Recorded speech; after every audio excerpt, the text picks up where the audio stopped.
Haunted railway station horror story.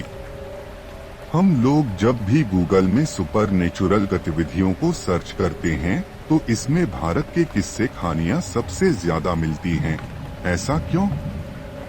इसका जवाब यह है कि भारत एक ऐसा देश है जहां कई संस्कृतियों के साथ साथ धर्मों के लोग भी रहते हैं और शायद इसलिए यहां अंधविश्वास कुछ ज्यादा है।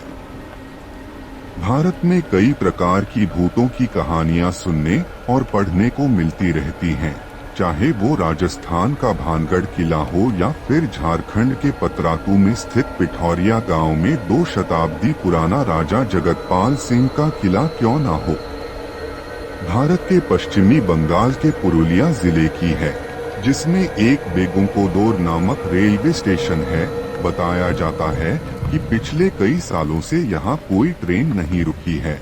ऐसा माना जाता है कि यहाँ बाप और बेटी की आत्मा प्लेटफॉर्म पर ही रहती है और साथ ही ट्रैक पर दौड़ती दिखाई देती है।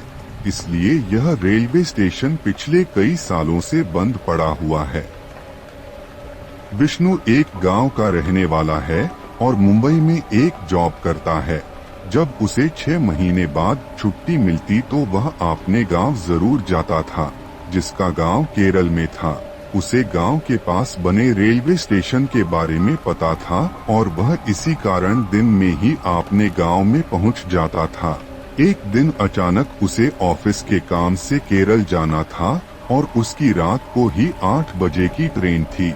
फिर वह निकल पड़ा रेलवे स्टेशन की ओर। रेलवे स्टेशन पहुंचकर उसे रेल भी सही समय पर मिल गई। वह काम करके इतना थका हुआ था कि उसे पता भी नहीं चला कि उसे नींद कब आ गई। तकरीबन रात के 10 बजे हो गए कि रास्ते में टीटी टिकट चेक करने के लिए उस डिब्बे में आ गया और विष्णु को उठाया। तो उसने जब उसकी टिकट को चेक किया तो टीटी ने उसे कहा कि तुम्हारी सीट S2 की जगह S3 में है। तो वह डर गया और टिकट चेक करने लगा तो देखा टिकट S2 की नहीं S3 की थी। विष्णु ने अपना सामान उठाया और S3 के डिब्बे में चला गया। जब उसने अपनी सीट देखी तो उसकी सीट पर एक आदमी बैठा था। विष्णु के कहने पर उसने अपना सामान उठाया और एक तरफ खड़ा हो गया। विष्णु ने अपना कपड़े रखकर सोने ही वाला था कि तभी वह आदमी बोल पड़ा, आराम से सोएगा। जब ट्रेन केरला के रेलवे स्टेशन से 40 किलोमीटर पीछे थी तो उसे एक लड़की और एक आदमी का साया परेशान करने लगा। उसे लगा कि वह आदमी चलती ट्रेन से कूद गया और लड़की चलाती हुई रो रही थी और उसके बाद उसे बुरा सपने आने लगे। वह उठकर बैठ गया और उसे कुछ भी समझ नहीं आ रहा था।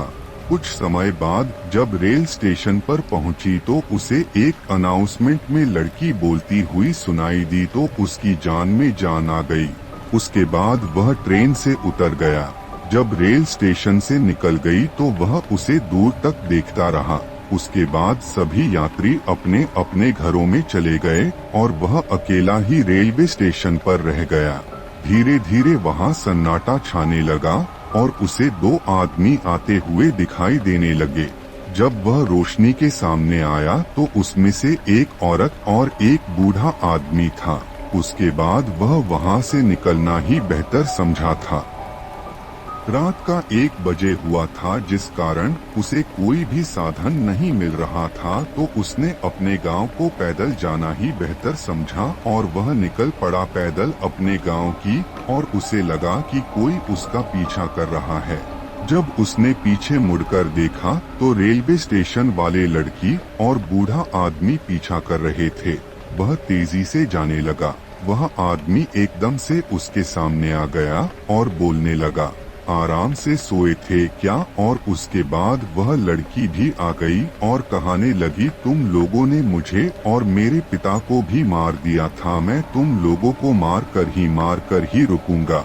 किसी तरह से विष्णु तो बचाकर वहाँ से निकलकर घर पहुँच गया और मुड़कर कभी भी उस स्टेशन पर रात को नहीं आया और न ही कभी रात को आने की उसकी हिम्मत हुई। पश्चिम बंगाल के पुरुलिया जिले में स्थित बेगुनकोडोर रेलवे स्टेशन भूत प्रेतों की कहानियों के कारण 42 सालों तक बंद रखा गया था। 1960 में रेलवे स्टेशन बनकर तैयार हुआ था। उस समय से वो स्टेशन बंद रखा था क्योंकि उस स्टेशन पर भूत भूतनी चंडोल का वास है। लोगों का कहना है कि यहाँ के स्टेशन मास्टर जब एक रात पटरियों को चेक कर रहे थे तो पटरियों के बीच एक लड़की के साये को देखा था। इसके कुछ दिनों के बाद स्टेशन मास्टर और उसके परिवार की मौत हो गई थी। इस घटना के बाद से यह स्टेशन बंद था और फिर 2009 में सरकार ने इसे दोबारा खोल दिया था। लोगों की कहानी माने तो 1967 में एक रेलवे कर्मचारी को यहाँ काम करते सफेद साड़ी में एक महिला दिखी थी। उस महिला को देखने के बाद ही उस कर्मचारी की मौत हो गई। जो कर्मचारी इस स्टेशन में काम करते थे, उनका मानना है कि इस रेलवे स्टेशन पर पोस्टिंग को रोकने के लिए ऐसी मनगढ़ंत कहानी बनाई गई है। पैरानॉर्मल के लोग भी जब इस रेलवे स्टेशन को देखने आए तो उन्हें भी यकीन हो गया कि इस स्टेशन में आत्मा रहती है, क्योंकि उनकी मशीनों से साफ साफ पता लग रहा था। उन्होंने भी एक लड़की और बूढ़े आदमी को देखा था जो उन्हें जहां से जाने को कह रहे थे, क्योंकि उनके साथ भी बहुत बुरा हुआ था। उन लोगों की कहानी किसी को नहीं पता चल सकी।